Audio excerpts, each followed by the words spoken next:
करने के स्वर उभर रहे हैं। वातावरण में एक तनाव पर उठते ही मध्यम वर्गीय परिवार का ड्राइंग रूम अथवा बैठक दिखाई देने लगा। बैठक की सारी चीजें अस्त व्यस्त है। परेशान और बदहवास एक प्रौढ़ सज्जन प्रवेश करते हैं जिनका नाम मांगी लाल है। उफ, यह घर है या चिड़ियाघर? कहीं शांति नहीं, कोई व्यवस्था नहीं। दिन भर काम धंधे में सिर खपाकर आते लड़कों के शोर गुल झगड़े व बीबी की कलर से सिर में और भी दर्द है। भगवान, इस घर से तो पागल खाना ही अच्छा है। माथा ठोकता है। तभी उनका 20 वर्षीय पुत्र आधुनिक वेशभूषा में प्रवेश करता है। हाय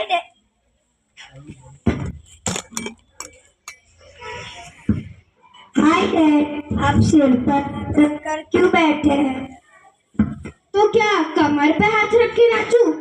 किंतु कब से घर आया हूँ, किंतु किसी को मेरी परवाह ही नहीं है। आपका ये चिड़चिड़ापन ही अच्छा नहीं लगता है। जब देखो तब डांटते ही रहते हैं। देश का मिक्सचर खिलाने में तैयार रहते हैं। मैं चिड़चिड़ा हूँ? मेरा दिमाग खराब है। पागल हूँ क्या तुम्हारी नजरों में? जरा धीरे बोलिए डैड। बाहर के कमरे में मेरे दोस्त ताश खेल रहे हैं। सुनेंगे तो क्या सोचेंगे? क्या कहा? तुम मेरे ही घर में लफंगे दोस्त को बुला के ताश के नाम पे जुआ खेलते हो, सिगरेट का धुआं करते हो? यह घर है, कोई क्लब और होटल नहीं, समझे?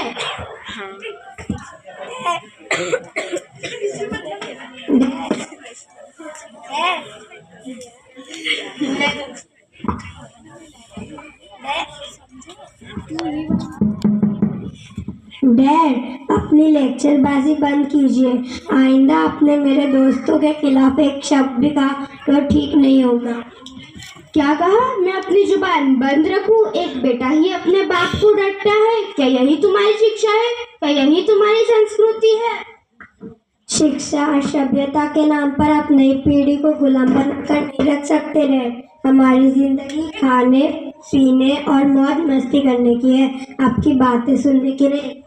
खामोश, निकल जाओ मेरे घर से। अगर एक भी कदम रखा तो निकल जाओ। जब खुद कमाकर खुद खाओगे, मौज उड़ाओगे, तब मालूम पड़ेगा जिंदगी क्या है। क्यों निकल जाओ घर से? हम आपके ही बच्चे हैं, हमें पालना आपका फर्ज है डैड। मेरा फर्ज तो मुझे समझाते हो, पर खुद का फर्ज नहीं समझते। 20 वर्ष के जवान बेटे तो अपने बाप को पूरा सहयोग देते हैं, सहयोग। पर तुम हो कि मुझे बाप कहलाते में शर्म आती है।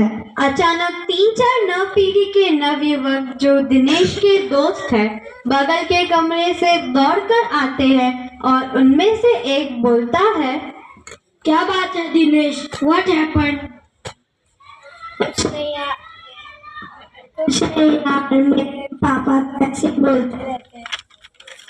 हाँ, मैं सत्या गया हूँ, मैं पागल होता हूँ। मेरा ही बेटा मेरे ही टुकड़ों पर पलने वाला है, मुझे ही पागल कर देने वाला है। मांगीलाल की चीख सुनकर एक पड़ोसी श्री ज्ञान शंकर आते हैं। क्या बात है मांगीलाल जी, आप इस कदर क्यों चीख रहे हो और ये लड़के आप पर क्यों हंस रहे हैं? क्या बताओ ज्ञान बाबू, यह मेरा ही बेटा दिनेश मेरे ही जान पर तुला है। उनकी जान लेकर क्या मुझे फांसी पर चढ़ना है? ये ना तो जीते हैं ना जीने देते। चुप रहो दिनेश, तुम्हें बोलने की भी तमीज नहीं है। आपकी तारीफ बाप बेटे के बीच में बोलने वाले आप किस खेत की मूली हो? सभी लड़के जोर से हंसते हैं। मैं किस खेत की मूली हूँ ये तो चखने पर ही समझेगा, किंतु तुम यह तो बताओ तुम किस भाग्यवान के सपूत हो? ये सब मेरे दोस्त है अंकल, इनकी शान के खिलाफ आपने एक शब्द भी कहा तो ठीक नहीं होगा। मैं तो इनका परिचय पूछ रहा हूँ, मैं गाली थोड़ी दे रहा हूँ। इनको अपने दोस्तों की शान अपने बाप से भी ज्यादा प्यारी है क्या? मैं इनका बेटा और मेरे पिता हाँ हाँ, मैं भी तुम्हारे जैसे रहा होता तो आज सुखी पाता। मांगीलाल जी, आप चुप रहिए। कूद कपूत भी हो जाए तो माँ बाप उनके बराबर नहीं हो सकते। दिनेश, क्या तुम और तुम्हारे साथी मुझसे शांतिपूर्वक बात कर सकेंगे? ये सभी एक ही थैली के चिट्टे बिट्टे हैं ज्ञान बाबू। चिट्टे कड़े पर किसी बात का असर नहीं होने वाला है। तो आप भी कौन से दूध के झूले पूज्य पिताजी? आपको एक शब्द नहीं बोलना है। मुझे मेरे नए जमानों के बच्चों से सीखना और जानना है। हाँ बेटा दिनेश, तुम लोग कौन सी कक्षा में पढ़ते हो? BA final. बीए के बाद क्या करने का इरादा है? अभी कुछ सोचा नहीं है, पहले बीए तो पास कर ले। बेटा, अब तुम समझदार हो गए हो। माँ बाप, छोटे भाई बहन तुमसे आशाएं रखते हैं। जब तुम छोटे थे तो बड़ों से आशाएं रखते थे, क्यों? ठीक है ना? दूसरों की आशा निराशा में पड़कर हम अपनी मौज मस्ती बिगाड़ने वाले नहीं जनाब। जिंदगी चक्की में पीसने को नहीं मिली है, बल्कि हंसने गाने मौज मस्ती करने में है। मौज मजा करने के लिए पैसा चाहिए, और पैसा परिश्रम के बगैर नहीं मिलेगा। माँ बाप की बात नहीं मानोगे तो पैसा कहाँ से मिलेगा?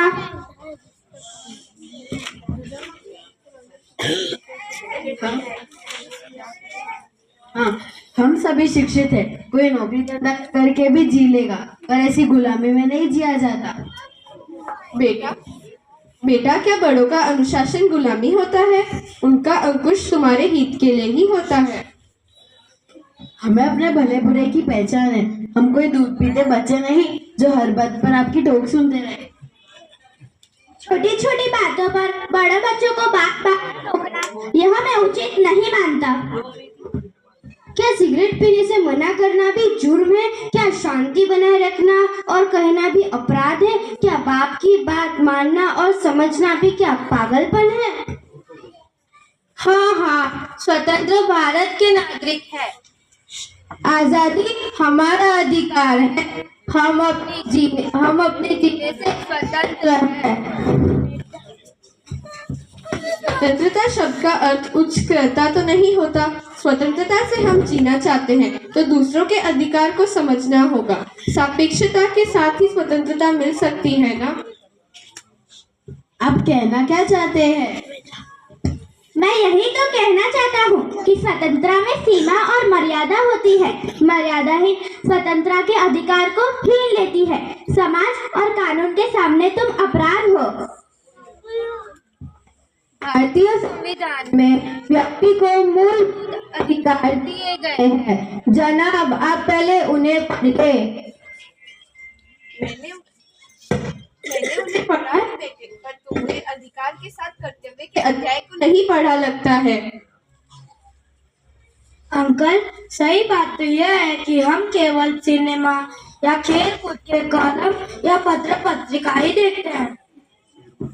हाँ अंकल, आपने बड़ी अच्छी बात कही।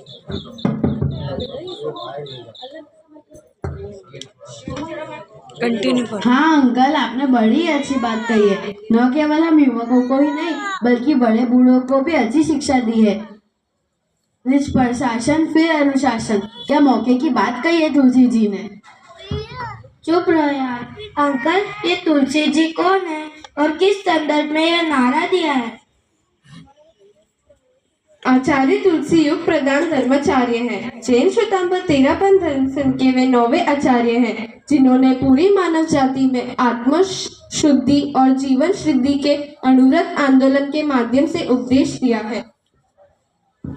बड़े ठाट बाट वाले वे मठाधीश है क्या? आचार्य श्री तुलसी का न कोई मंदिर है न मठ। वे नंगे पांव लाखों मीटर की यात्रा गांव-गांव में नैतिकता जगाने वाले हैं। क्या 3.5 लाख की पद्या की रचना एक ही व्यक्ति ने की थी?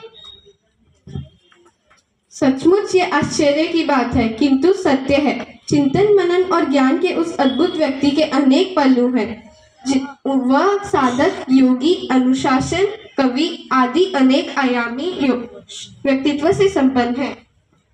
सचमुच इस युग में अनुशासन बहुत जरूरी है। घर, परिवार, समाज और पूरे ही देश में अनुशासनहीनता छा रही है। कहीं भी तो शासन नहीं है।